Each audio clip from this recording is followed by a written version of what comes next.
Semoga para netizen sudah like, subscribe dan men-share makalah berikut ini. Karena sebagian pendapatan kami selalu ada disisihkan untuk membangun masjid dan disisihkan untuk kaum duafa dan kepada anak yatim piatu serta kepada anak yatim.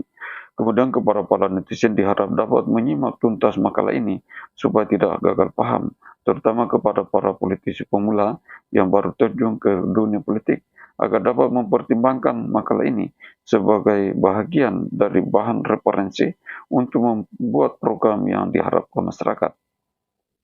Assalamualaikum warahmatullahi wabarakatuh. Om Swastiastu, Namo Buddhaya, dan salam sejahtera bagi kita semua. Selamat bersuara di channel Hasan Saleh untuk membahas makalah yang berjudul Kepuasan Kerja dalam Demokrasi Ekonomi Indonesia. Membiasakan mendisiplinkan diri dan sungguh-sungguh dalam bekerja akan menghasilkan kepuasan dalam bekerja, di mana kepuasan dalam bekerja adalah keseimbangan yang virtual antara nilai intensif yang diterima dengan persepsi atas diri pekerja sungguh-sungguh dalam kedisiplinan bekerja. Mengingat dari perusahaan bisnis secara kompetitif tidak terlepas dari sikap dan kepuasan pekerja, sebab untuk memproduksi barang dan jasa, sikap dan kepuasan kerja harus diposisi pada tingkat kepuasan yang virtual, supaya hasil produksi jasa dan barang yang dikendalikan oleh karyawan mempunyai nilai tambah yang tinggi dan dapat mewarnai kegiatan demokrasi ekonomi Indonesia yang mewujudkan laju pertumbuhan ekonomi semakin tangguh. Kemudian definisi demokrasi ekonomi Indonesia beraneka macam ragamnya tergantung dengan tingkat keilmuan dan pemahaman seorang. Tetapi kalau menurut penyusun makalah ini, definisi demokrasi ekonomi Indonesia adalah kegiatan warga negara Indonesia yang menggunakan kedaulatannya untuk mendapatkan harapannya dengan memilih pemimpin yang diharapkan dapat menciptakan pembaruan sistem ketenaganegaraan, terutama untuk membuat sistem aturan dalam pembangunan bidang ekonomi dan bidang teknologi, serta membuat aturan yang spesifik untuk menyalurkan dana investasi secara khusus kepada masyarakat ekonomi lemah serta kepada pengangguran dan kemiskinan secara berkelompok sesuai dengan kemampuan finansial negara. Yang selanjutnya dibuatkan usaha yang berbadan hukum karena dianggap masalah ekonomi lemah serta pengangguran dan kemiskinan sangat membutuhkan bantuan negara untuk dibuatkan usaha yang berbadan hukum yang dimiliki secara bersama dan dikontrol secara bersama serta mendapatkan hasil investasi yang sudah ditentukan besaran nilai uangnya. Kemudian yang dimaksud dengan demokrasi adalah kedaulatan dari rakyat untuk rakyat oleh rakyat, sehingga bila ditambahkan kata ekonomi, maka perubahan makna menjadi demokrasi ekonomi yang berarti kedaulatan ekonomi dari rakyat untuk rakyat oleh rakyat. Istilah demokrasi sudah mulai dipahami sejak zaman Yunani kuno, tetapi perkembangan demokrasi sekarang ini jauh lebih berkembang. Cuma kadang-kadang ada saja orang yang menyeleneh menaksirkan kedaulatan rakyat atau suara rakyat adalah suara Tuhan. Padahal jelas sekali perbedaan antara kedaulatan rakyat atau suara rakyat dengan suara Tuhan. Sebagaimana kita pahami bersama bahwa kedaulatan rakyat atau suara rakyat yang bermakna sumber kedaulatan rakyat atau suara rakyat yang berasal dari sekelompok masyarakat atau gabungan beberapa kelompok masyarakat yang terorganisir dan kompak untuk memperjuangkan hak-hak yang seharusnya dimiliki oleh rakyat, di mana berkegigihan dan persatuan massa untuk menuntut haknya dapat menumbangkan kekuasaan yang terkuat.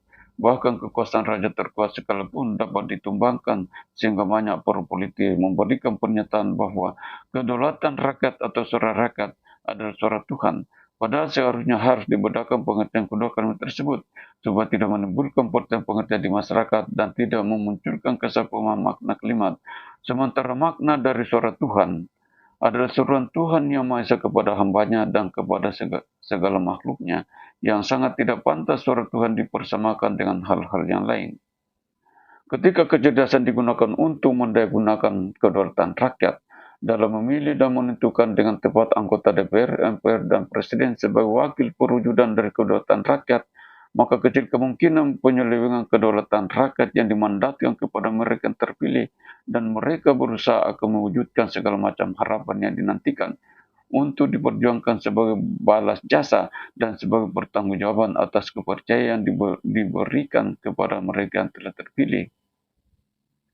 Kini momen pemilihan DPR, MPR, Presiden dan Wakil Presiden periode 2004-2030 berulang lagi untuk menguji suara hati kejujuran dan kecerdasan menggunakan kedaulatan rakyat dalam menentukan pilihan yang tepat dalam rangka mewujudkan semua harapan yang dinantikan, seperti harapan pembangunan sistem dalam ketatanegaraan terutama aturan dalam bidang ekonomi yang mengatur dan menjadikan sistem pertanian bersumber pangan serta membuat aturan tentang tata cara mengembangkan segala macam teknologi seperti teknologi industri dan teknologi informasi ke arah yang mensejajarkan dengan teknologi negara maju, di mana segala macam teknologi yang dikembangkan mengikuti aturan konstitusi dan dikerjakan oleh warga negara Republik Indonesia karena berkat kemudahan teknologi industri dan teknologi informasi sekarang ini memungkinkan mempermudah penguasaan segala macam bentuk teknologi dapat dikuasai dengan mudah.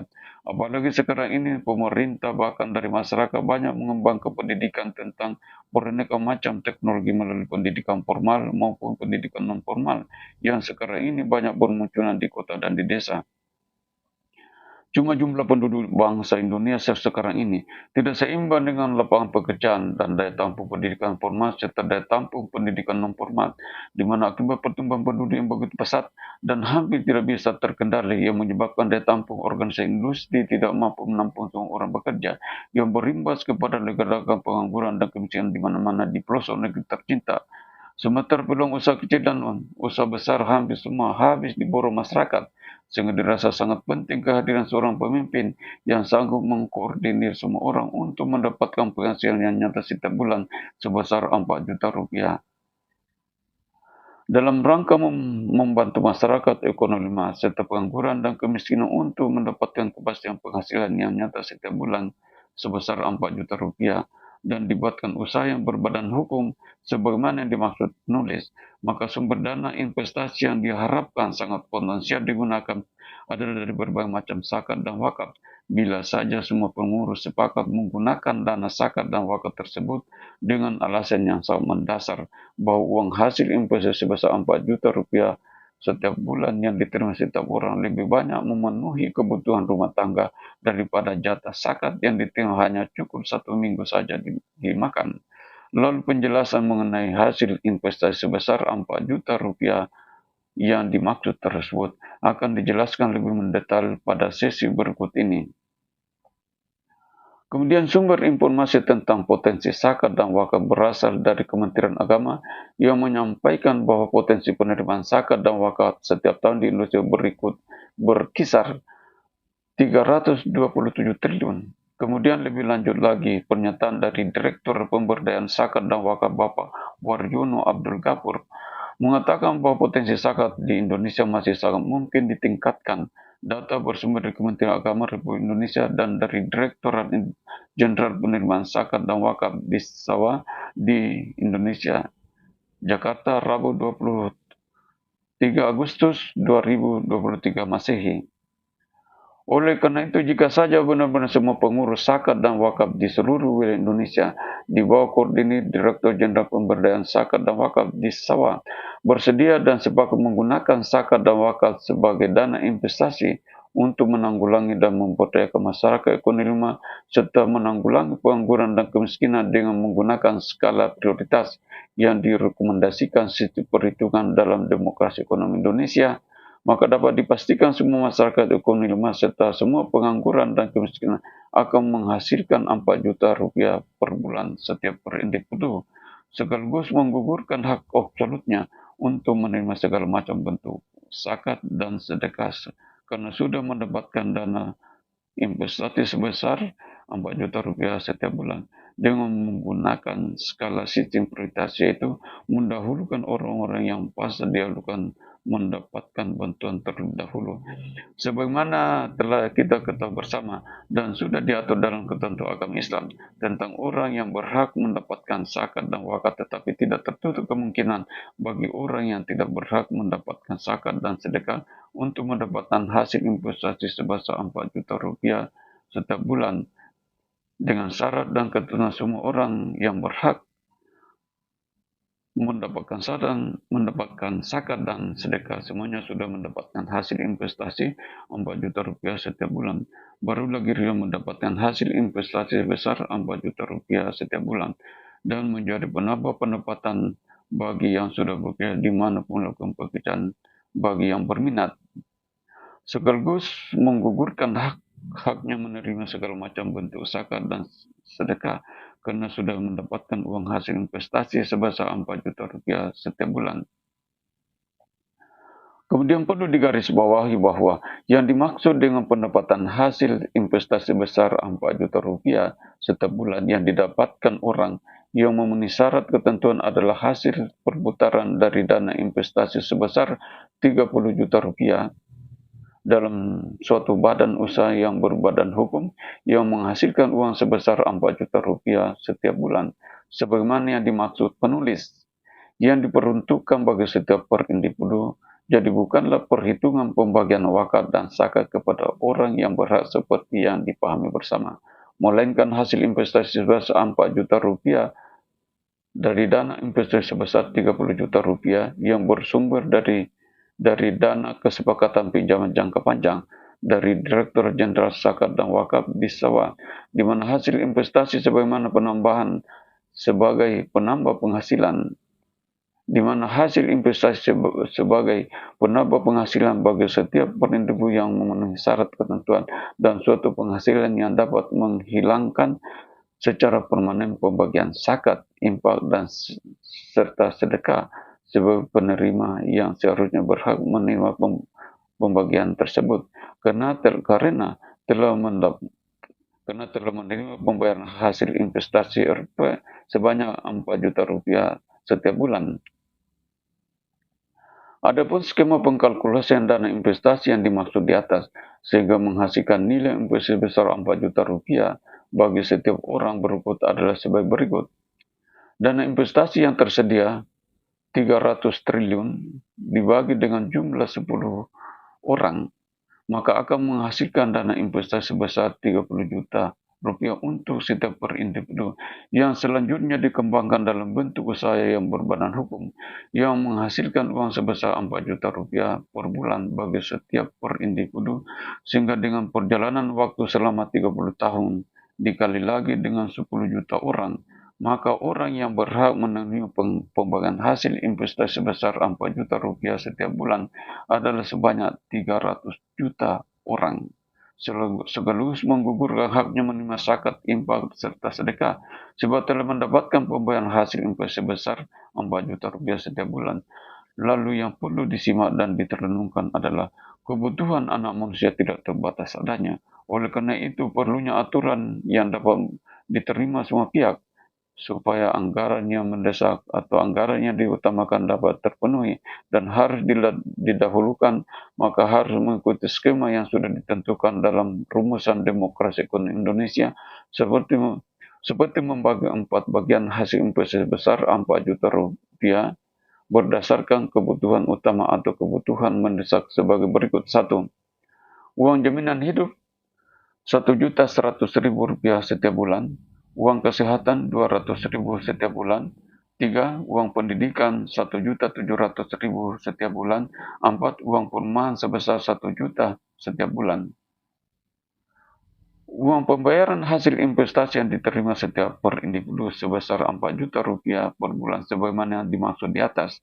Telah ditentukan jumlahnya dan aturan spesifik setiap item yang harus dipatuhi semua pihak supaya tidak menimbulkan pertentangan bagi setiap penerima maupun petugas pemberi uang, mengingat kebutuhan manusia tidak terbatas adanya, sehingga perlunya dibuatkan aturan yang harus dipatuhi bersama supaya keteraturan tidak terganggu dari pihak lain serta proses serah terima uang lancar. Adapun aturan setiap item yang telah ditentukan dalam rumusan demokrasi Indonesia adalah sebagai berikut. 1. Uang jaminan hidup sebesar 1.100.000 rupiah yang diterima setiap bulan yang digunakan sebagai uang belanja dan dalam sebulan penuh untuk satu orang. 2. Uang kesehatan sebesar 200.000 rupiah setiap bulan yang digunakan sebagai uang berobat dimanapun berada di seluruh wilayah Indonesia cukup memperlihatkan kartu kesehatan. Cuma uang kesehatan tidak boleh diambil kalau jarang digunakan atau tidak digunakan dalam berobat. Berapa banyak pun terkumpul dalam satu bank yang ditentukan, sebab digunakan sebagai dana peduli kesehatan dan digunakan untuk menutupi anggaran berobat bagi orang yang berobat bolak-balik berobat dan bagi orang yang membutuhkan anggaran berobat yang lebih banyak. 3. Uang pendidikan sebesar Rp1.700.000 setiap bulan sebagai sebagai dana pendidikan berupa uang pembayaran SPP, uang pakaian seragam, uang pulsa internet, uang praktikum, uang makan, uang akomodasi, uang KKN, dan segala macam biaya yang ditimbulkan selama menempuh pendidikan di mana pun berada di wilayah Indonesia. Tetapi bagi pelajar dan mahasiswa yang menempuh pendidikan di luar negeri, tidak direkomendasikan menggunakan dana pendidikan seperti yang dimaksud di atas, karena ada dana pendidikan khusus yang diperuntukkan,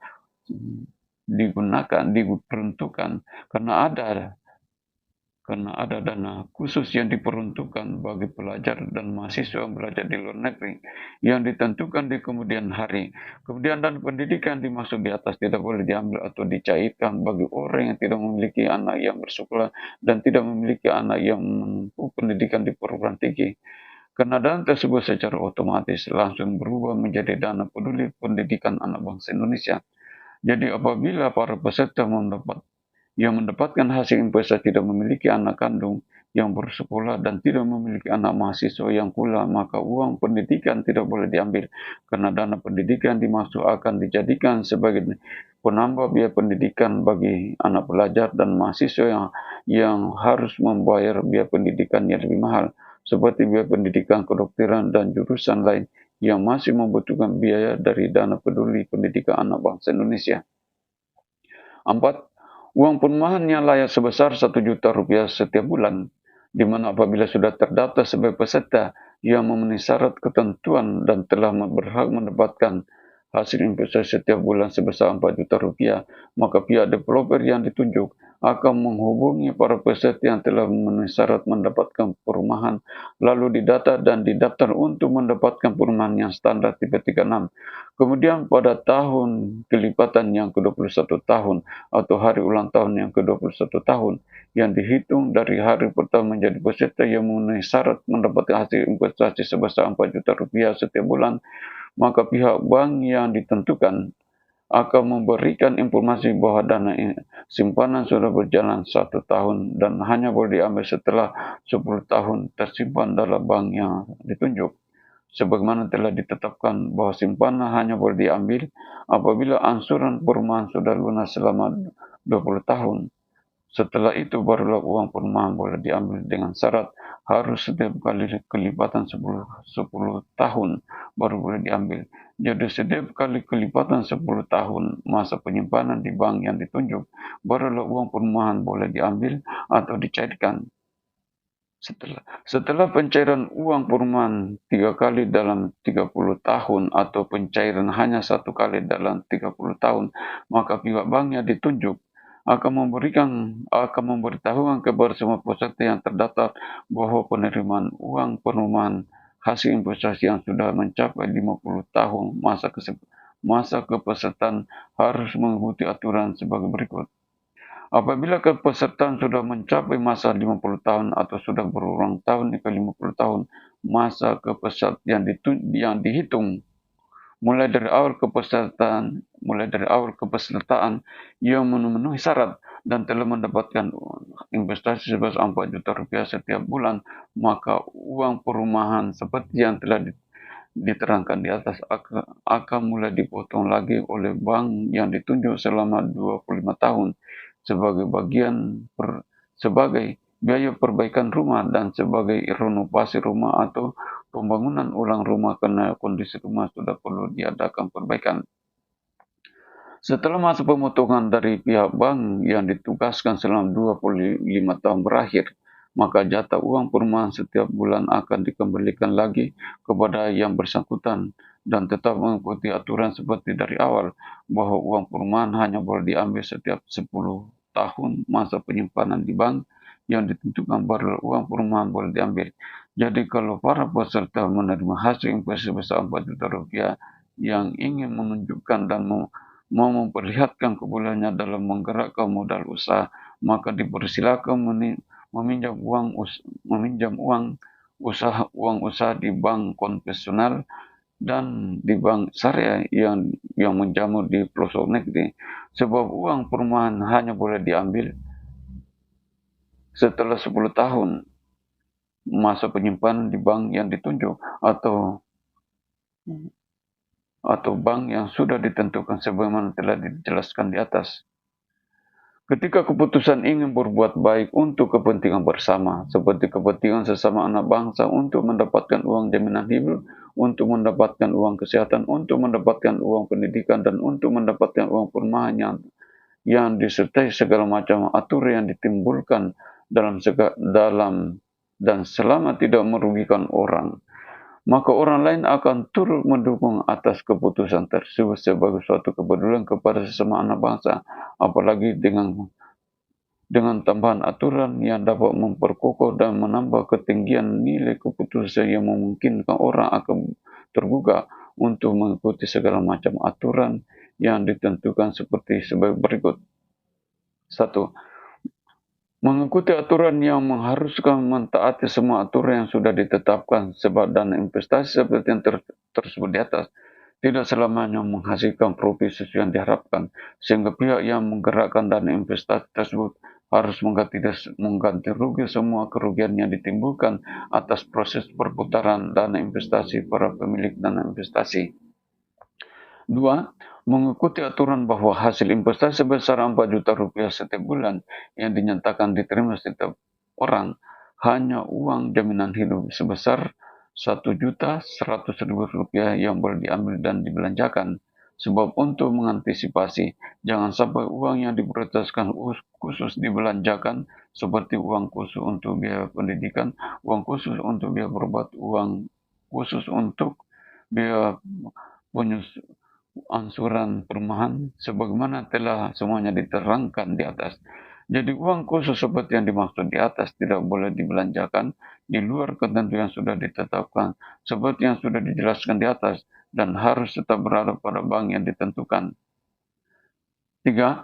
Harus mengikuti aturan yang sudah ditetapkan bahwa tidak boleh menjual dan tidak boleh menggadaikan atau menjadikan jaminan untuk meminjam uang atau untuk mendapatkan sesuatu yang harus dipertukarkan atas dana investasi sebesar 30 juta rupiah maupun uang hasil investasi yang sudah ditentukan besarnya 4 juta rupiah yang diterima setiap bulan. Lalu kitab Undang-Undang Hukum Pidana KUHP yang mengatur tentang semua aturan yang telah dijelaskan di atas akan diatur dan ditentukan di kemudian hari. Assalamualaikum warahmatullahi wabarakatuh.